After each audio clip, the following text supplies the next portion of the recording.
ఎవరు మాట్లాడాలి? ఎవరు మాట్లాడాలి? నేను వద్దా? ఆయనే మాట్లాడాలా?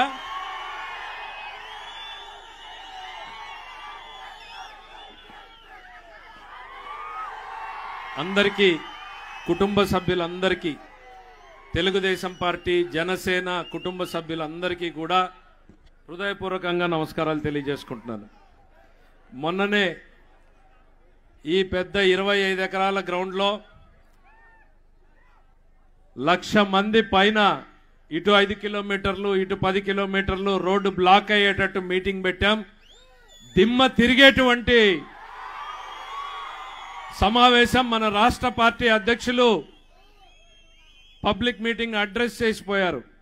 ఇవాళ జాతీయ పార్టీ కార్యదర్శి, చురుకైనటువంటి పాత్రని పోషిస్తున్నటువంటి యువ నాయకుడు నారా లోకేష్ గారు కేవలం కార్యకర్తలతో నేను మాట్లాడాలి, వాళ్ళతో మనసు పంచుకోవాలి, కార్యకర్తల ఆలోచనల్ని, పార్టీ ఆలోచనల్ని అనుసంధానం చేసి ముందుకు తీసుకుపోవాలి అనేటువంటి ఒకే ఒక ఆలోచనతో రాష్ట్ర వ్యాప్తంగా శంఖారావం సమావేశాలను ఏర్పాటు చేసుకుంటూ వస్తున్నారు.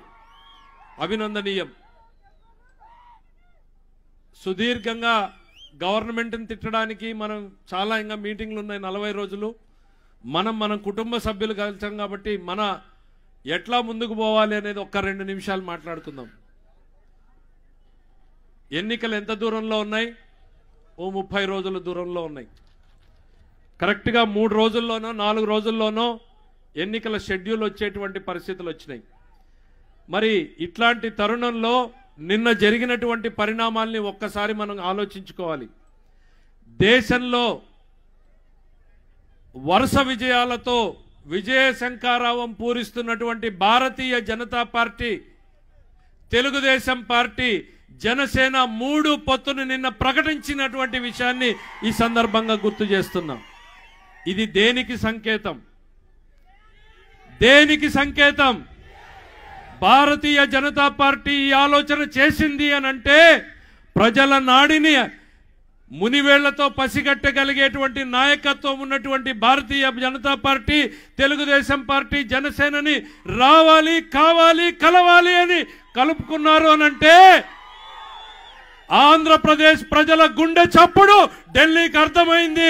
జగన్మోహన్ రెడ్డిని బంగాళాఖాతంలో కలపడానికి సిద్ధంగా ఉన్నారు అన్నటువంటిది ఢిల్లీ గుర్తించింది. కాబట్టే మన నాయకులను పిలిచి మనం కలుద్దాం, ఈ రాష్ట్రాన్ని ముందుకు తీసుకెళ్దామంటూ అటు మోడీ గారు, అమిత్ షా గారు ఆలోచనలతో, నడ్డా గారి ఆలోచనలతో నిన్న ప్రకటన చేశారు. రేపో మాపో ఏ సీట్లలో ఎవరు అనేటువంటి ప్రకటనని మన అధిష్టానం నిర్ణయం తీసుకోబోతుంది. ఈ కలయిక అనేటువంటిది ఈ రాష్ట్రానికి మేలు కలయికగా మారబోతోంది అనేటువంటిది ఈ సందర్భంగా గుర్తు చేస్తున్నాను. ఈ కలయిక అవసరం ఏంటి అనేటువంటిది ఒక్కసారి ఆలోచించండి. చంద్రబాబు నాయుడు గారు, జగన్మోహన్ రెడ్డి గారిని చూస్తే నేను పదే ప్రతి మీటింగ్లోనూ చెప్తాను. చంద్రబాబు నాయుడు గారి ఆలోచనలో కూడా చెప్తాను. అప్పులు తేవాలి, అప్పులు కావాలి, అప్పులు తేవాలి, అప్పుల్ని అభివృద్ధికి పెట్టుబడి పెట్టాలి, ఆ అభివృద్ధి నుంచి ఆదాయాన్ని సృష్టించాలి, అది పేదలకు పంచాలి అనేటువంటిది చంద్రబాబు నాయుడు గారి ఆలోచన అయితే, చేతగాని ఆలోచన లేనటువంటి ముఖ్యమంత్రి గారు అప్పులు చేసి నేను పంచాను అదేదో గొప్ప అనుకుంటే రాష్ట్రం మరో 3 నెలలు కూడా ముందుకు సాగలేనటువంటి పరిస్థితిలోకి వెళ్ళిపోయింది. ఆర్థికంగా కుప్ప కూలేటువంటి పరిస్థితి వచ్చింది. లక్షల కోట్ల రూపాయల బిల్లులో పనిచేసినటువంటి వాళ్ళందరికీ పెండింగ్ ఉన్నాయి. ఉద్యోగస్తులకు సంబంధించినటువంటి పెన్షన్లు పెండింగ్ ఉన్నాయి. మా పోలీసు మిత్రులను అడిగితే చెప్తారు వాళ్ళ లీవ్ ఎన్కాష్మెంట్ కూడా ఇవ్వనటువంటి పరిస్థితుల్లో ఈరోజు ఉంది. రేయనక పగలనక ఎండనక పనిచేసేటువంటి పోలీసు మిత్రులు ఓ 10 రోజులు సెలవు వాడుకోకుండా పనిచేస్తే అది వాళ్ళకి జీతం ఇచ్చేటువంటి వెసులుబాటునిస్తే ఆ లీవ్ ఎన్కాష్మెంట్ కూడా వాళ్ళకి క్యాష్ ఇవ్వలేనటువంటి పరిస్థితుల్లో ఉంది. ప్రభుత్వంలో చంద్రబాబు నాయుడు గారు గతంలో జీతాలు పెంచితే ఈ ప్రభుత్వం రివర్స్లో తీసుకెళ్ళింది. టీచర్లకు జీతాలు తగ్గాయి, కరెంట్ వాళ్ళకి జీతాలు తగ్గాయి, పోలీసు వాళ్ళకి జీతాలు తగ్గాయి. ఇది అభివృద్ధి అంటారా, తిరోగమనం అంటారా? ఇక్కడున్న మిత్రులందరి మనసుల్లో కూడా ఒక్కటే ఉంది, ఎప్పుడెప్పుడు ఈ సైకోని బంగాళాఖాతంలో కలుపుదామా అనేటువంటి ఆలోచనలో యావత్ రాష్ట్రం ఉంది. ఈ రాష్ట్రానికి ఢిల్లీ ప్రభంజనం తోడు కాబోతోంది అనేటువంటిది ఈ సందర్భంగా చెప్తున్నా. నేను రాష్ట్ర ఆర్థిక రథ చక్రాలను మళ్లీ ప్రగతి బాట పట్టించాలి అనంటే కేంద్రంలో ఉన్నటువంటి పాలకుల అవసరం ఈ రాష్ట్రానికి ఎంతో ఉంది.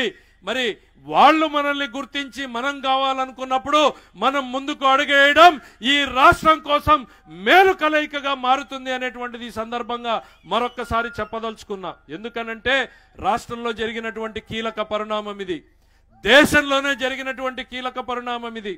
ఓ రిపబ్లిక్ టీవీ ఛానల్, దేశంలో అగ్రగణ్యంగా ఉన్న ఛానల్ మొన్న రాత్రి చంద్రబాబు నాయుడు గారి గురించి అద్భుతమైన మాటల్ని చెప్పాడు. సోషల్ మీడియాలో మన వాళ్ళు షేర్ చేశారు చూడండి.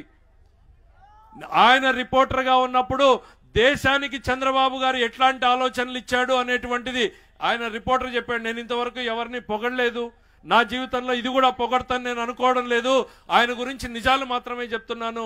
ఈ రాష్ట్రానికే కాదు దేశానికి కూడా చంద్రబాబు అవసరం ఉంది, కాబట్టి ఈ కలయిక దేశానికి కూడా మంచిదవుతుంది అనేటువంటిది ఆయన చెప్పినటువంటి పరిస్థితి వచ్చింది. ఈ మేలు కలయిక మనకు కూడా మంచిది కావాలి, ఉరవకొండ నియోజకవర్గానికి కూడా మంచిది కావాలి. 1994 should repeat in 2024. 94లో రాష్ట్రంలో ఆ రోజున్నటువంటి కాంగ్రెస్ పార్టీ ప్రధాన ప్రతిపక్ష హోదా కూడా లేకుండా పోయింది.